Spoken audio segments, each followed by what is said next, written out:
عزیز طلباء و طالبات، آج ہمارا ٹاپک ہے ریڈیو آفاقی صدا۔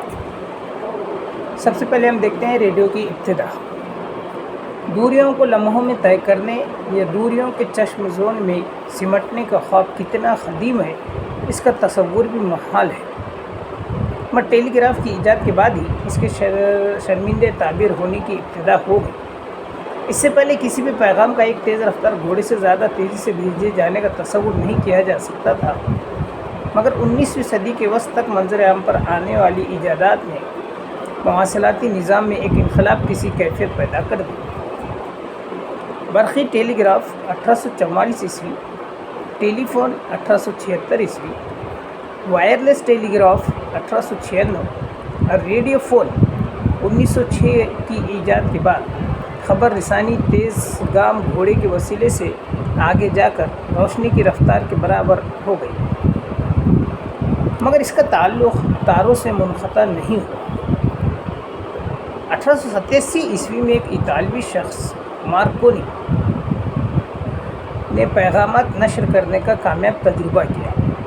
مسلسل تحقیق اور محنت کے بعد مارکونی 1901 میں طاقتور ٹرانسمیٹروں کے ذریعے پیغامات کو دور تک نشر کرنے میں کامیاب ہوا۔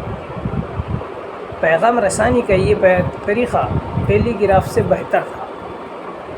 اس ایجاد سے سمندر میں رواں دواں جہازوں کو آپس میں اور ساحل سمندر کے ساتھ رابطہ رکھنے میں آسانی ہوئی۔ 1904 میں مارکونی نے ایک ایسا آلہ بنایا جس کے ذریعے پیغامات کو ایک خاص فریکوینسی پر نشر کیا جا سکتا تھا، اور ریڈیو اس مخصوص فریکوینسی پر ان پیغامات کو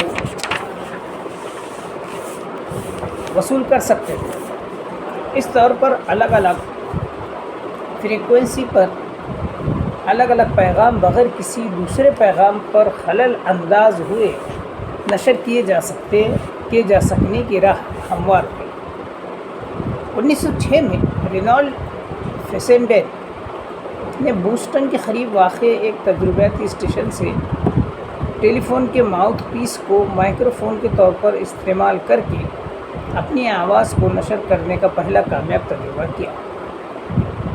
اسی سال ریڈیو لہروں کو مزید واضح کرنے کا کام کیا گیا اور چھوٹے آواز گیر ریسیور کی مدد سے ایک چھوٹے باکس کے برابر کا ریڈیوسٹ بنانے میں کامیابی حاصل ہو گئی۔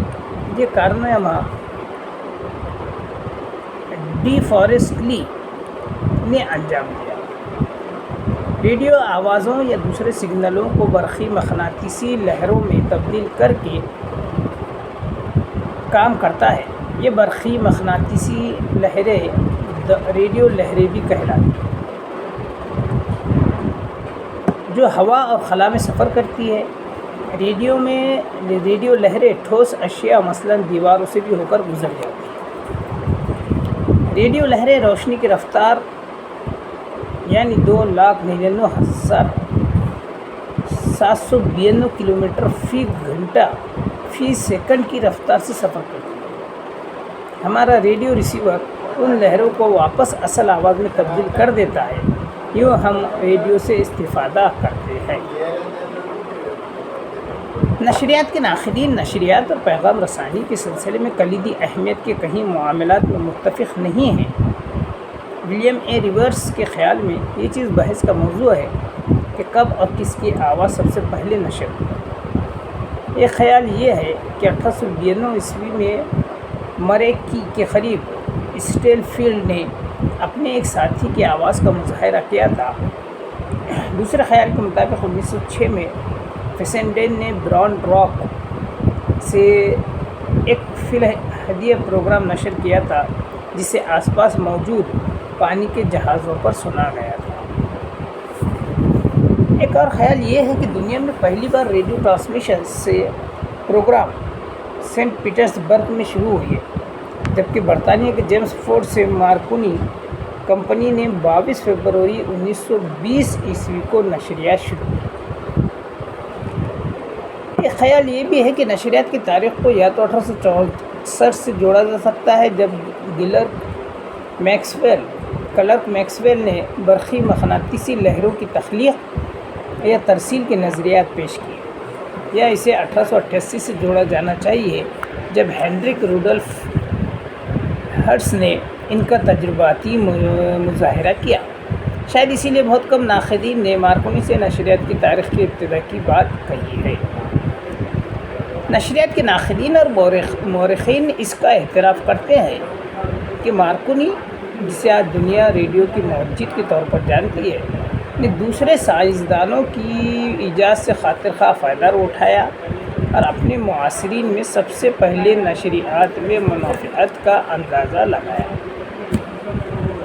تو یہ کچھ باتیں تھیں جو ریڈیو کے ابتدائی حالات اور ابتدا کے بارے میں بات کہی گئی ہے۔ اس کی تفصیلی اور بہت ساری باتیں ہیں جس کو ہم اگلے اس میں دیکھیں گے کہ کس طریقے سے مارکونی نے اور بہت ساری باتوں کا ذکر کیا ہے اور یہاں پر اس بات پر غور کیا گیا ہے۔